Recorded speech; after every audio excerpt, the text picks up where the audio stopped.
Hello, welcome to Papa Nick's Music.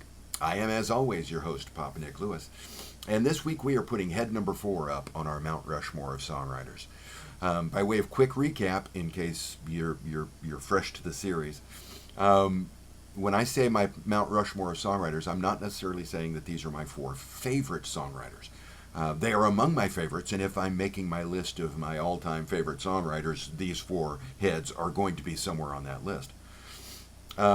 But they're not necessarily going to be 1 through 4, right? These are not necessarily my favorite songwriters. There's just something about these songwriters that I think typifies my sense of what good songwriting is, what good songwriters can do / should do. My first head on the mountain was Randy Newman. My second head was Billy Joel. My third head last week was Neil Innes. And this week we're putting up head number 4. You've seen the title of the video. You know that head number 4 is Joe Jackson. So, why is Joe Jackson on my Mount Rushmore of songwriters? Well, before I get to that, I have to do the subjectivity notice. We firmly believe here at Papa Nick's Music that there's no such thing as objectively good or objectively bad art. There's only art that we like and art that we do not. And as long as we keep that in mind, this is a wonderful conversation. It's entertaining, I think. It's fun. It's informative. It's our chance to see the world from somebody else's perspective. And I would argue that is always a good thing. However, the conversation goes right down the toilet as soon as somebody in said conversation insists on being seen as objectively right. So, I am not making objective claims here. Obviously, I'm not, because I don't think they can be made. I would appreciate it if in your comments, should you decide to leave a comment, which I very strongly encourage, you avoid using objective framework. Conversation will go much more effectively. Thanks. Now, why is Joe Jackson on my list? Well, first off, like all of these other heads, I'm going to use a single album as an example of why I like Joe Jackson. The album that I've chosen is Big World. There we go, you can see that. I'm a big fan of this album. I was aware of Is She Really Going Out With Him when it was a single. I was aware of Steppin' Out when it was a single. But I didn't become a huge Joe Jackson fan until about 84, 85, that neighborhood. I was going through the used records at the used books and records store that I frequented when I was in college, and saw a copy of Look Sharp. And I thought, oh, it's an interesting cover. And I flipped it over and I thought, oh, it's got Is She Really Going Out With Him on it. And I really like that song. So I went ahead and, bought that album. It was a promo copy, in case you're curious, you vinyl collectors out there. And I took it home and I listened to it and I immediately fell in love. And I thought, okay, I gotta I gotta get this guy's stuff. And so I started backfilling. I'm choosing Big World as my example album in large part because this is the first album that was released when I was fully on board as a Joe Jackson fan. This was the first album that I bought upon its release. I may not have picked it up on the actual day that it dropped, but I got it within that first week. And every album since, as soon as it's available, I've snagged a copy. So this is where Joe and I were in sync, historically. I also like it because it was an almost double album. It was released as a double album because there's 15 songs on this thing. But there was only material on sides 1 through 3. Side 4 was left blank. And yes, I played side 4 to make sure that it was actually blank. And so there are a lot of songs on here compared to most of his other albums. So it's just a good logical choice. But this is the one songwriter where it's really biting me in the ass that I've put this constraint on myself to try to demonstrate why I like the writer using only one album. Because, the first point I make about Joe Jackson, it would be much better made if I were talking about his full discography. But why do I love Joe Jackson if I'm using the example of Big World? Well, first off, we have range. Joe Jackson writes a lot of different kinds of music, even on a single album. I mean, this is better seen if we're looking at the discography, because you can see album to album that he's doing He's taking, zigs and zags all the way through his discography. Just on this album, we've got good straight ahead rock songs, Right and Wrong, Precious Time, Survival.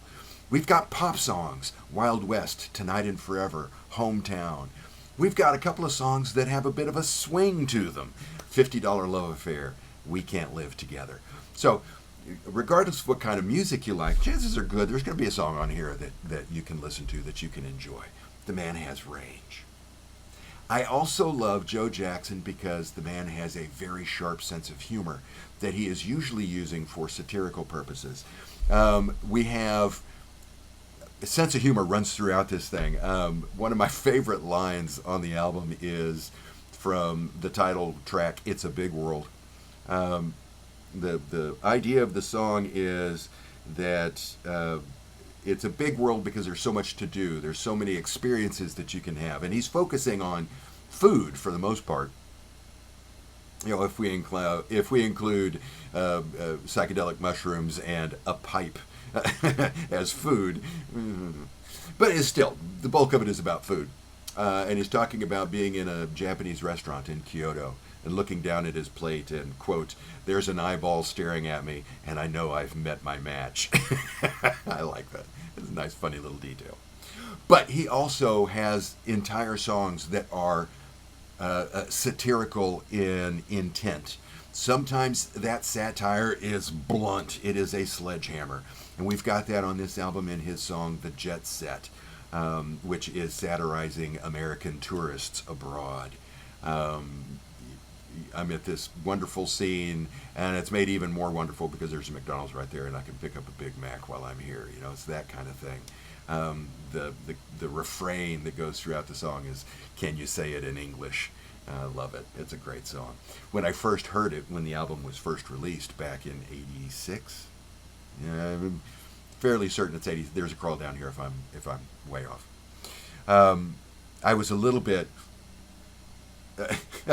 taken back by it because, oh, come on, Joe. I mean, you're practically an American now. You live most of the time in New York City. How can you be so cruel?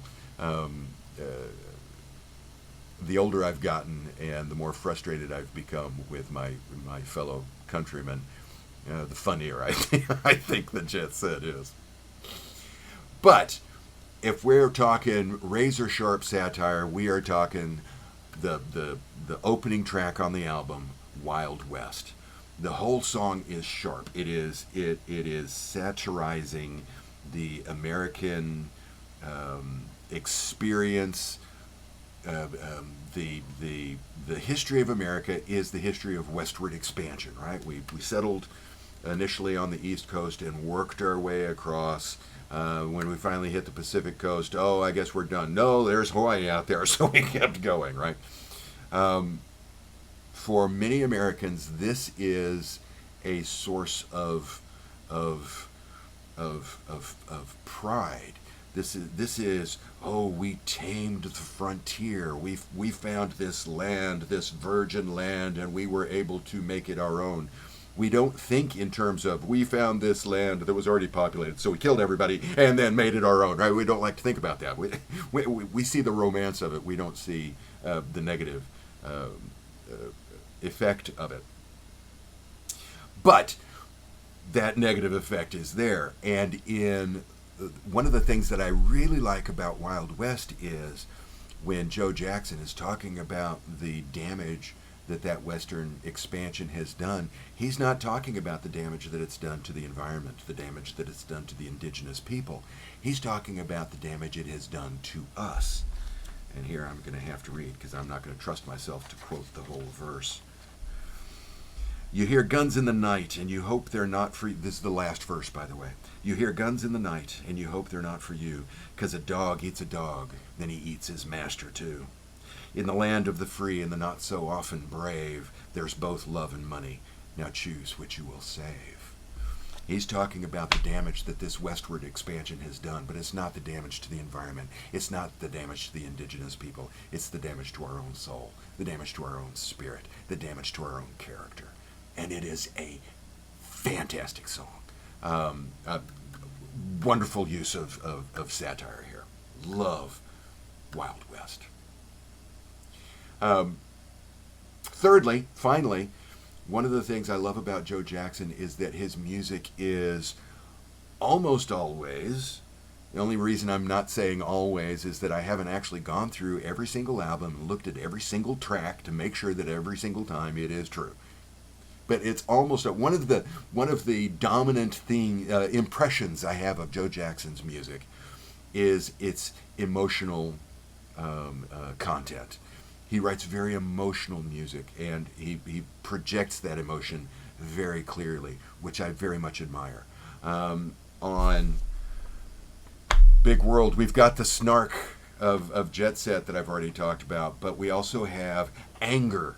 Survival is, oh my God, is that an angry song?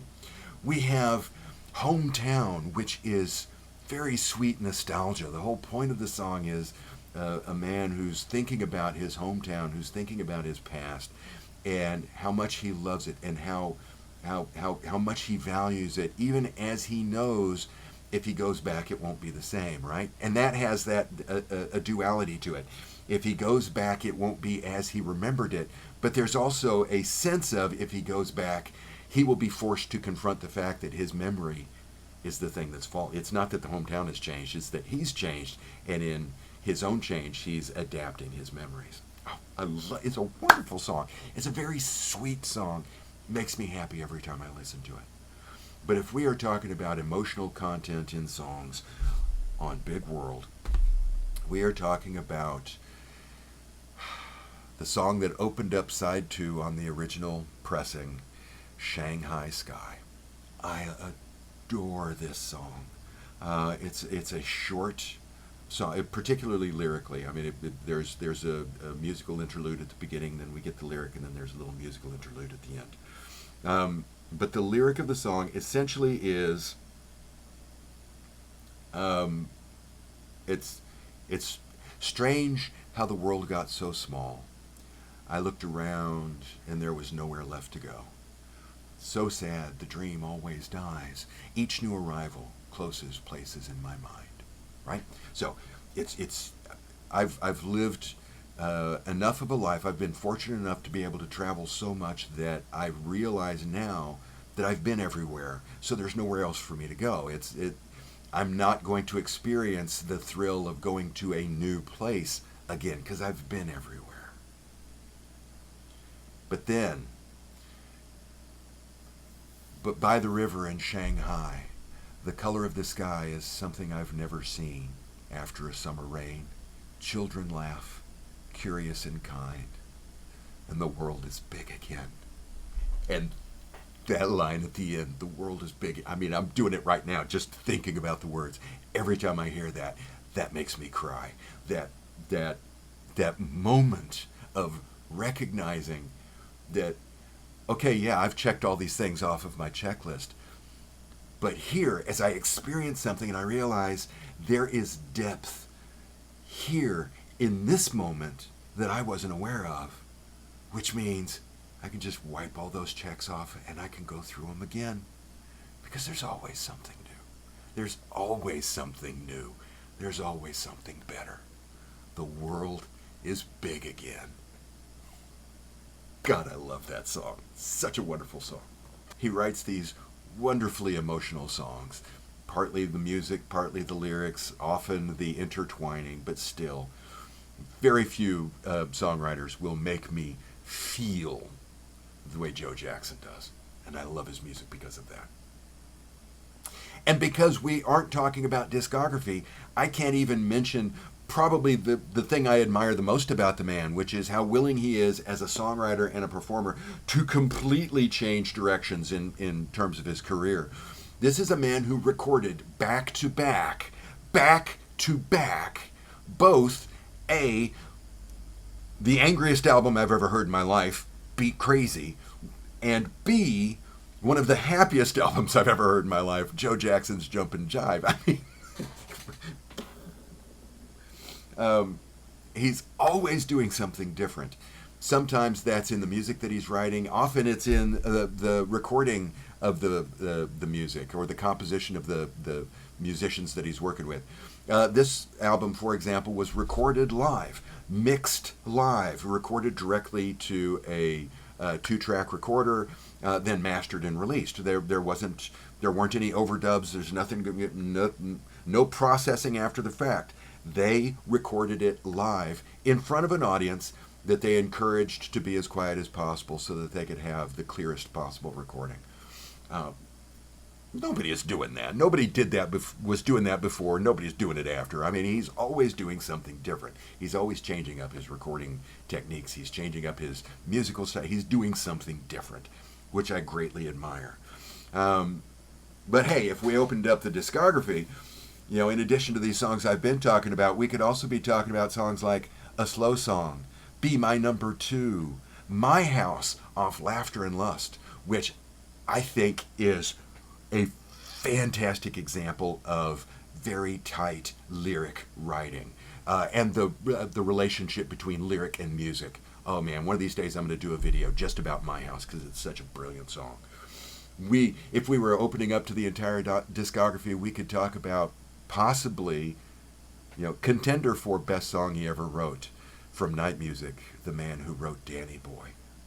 Oh man, that thing is just fantastic. So there's gems sprinkled throughout his career. The man is a phenomenal songwriter, which is why he is head number 4 on my Mount Rushmore. So, what do you think? Do you agree? Do you disagree? Do you agree that he belongs on a Mount Rushmore? Would you put him on your Mount Rushmore? Why? Do you agree with what I've said about these songs? You know the spiel. Drop that comment down below. I always love hearing from you. If you enjoyed today's video, thanks for that. I'd appreciate it if you go down and click the like button. While you're down there clicking, if you have not already done so, I'd appreciate it if you would click the subscribe button. It costs you nothing, but it means the world to me, so I very much appreciate it. Thanks for spending the day with me today. I hope you enjoyed it. I know I did. And I hope that the rest of your day is glorious. See you soon.